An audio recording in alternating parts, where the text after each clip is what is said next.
आइले दुअरे पर हरदी बिकाए, हरदिया मंगल की। आइल दुअरे पर हरदी बिकाए, हरदिया मंगल की।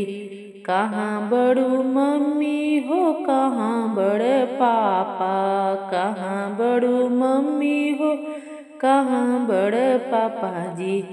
किन किन हरदिया के गांठ, हरदिया मंगल की।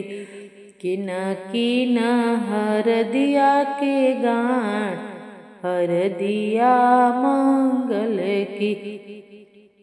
कहाँ बड़ा भैया किन सोने के कटोरवा, कहाँ बड़ा भैया किन सोने के कटोरवा। भाभी पिसाहूँ हरदिया की गांठ, हरदिया मंगल की। भाभी पिसाहूँ हरदिया के गांठ, हरदिया मंगल की। अइले दुअरे पर हरदी बिकाए, हरदिया मंगल की। अइले दुअरे पर हरदी बिकाए, हरदिया मंगल की।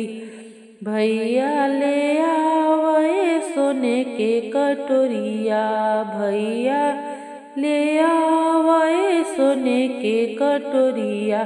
भाभी पीसे हरदिया की गांठ, हरदिया मंगल की। भाभी पीसे हरदिया के गांठ, हरदिया मंगल की। आइल दुअरे पर हरदी बिकाए, हरदिया मंगल की। हरदी ही पिसी भाभी उठवलिन कटोरवा, हरदी के पिसी भाभी उठवलिन कटोरवा। मम्मी रानी दिहलिन हरदिया बिटिया के लगाए, हरदिया मंगल की।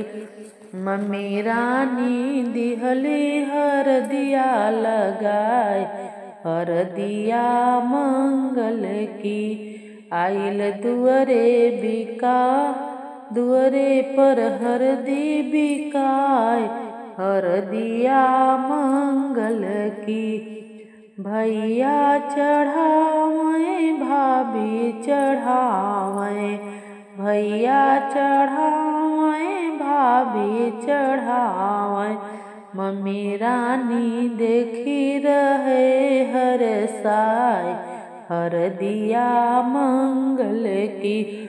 मम्मी रानी ने देख हर साय, हरदिया मंगल की।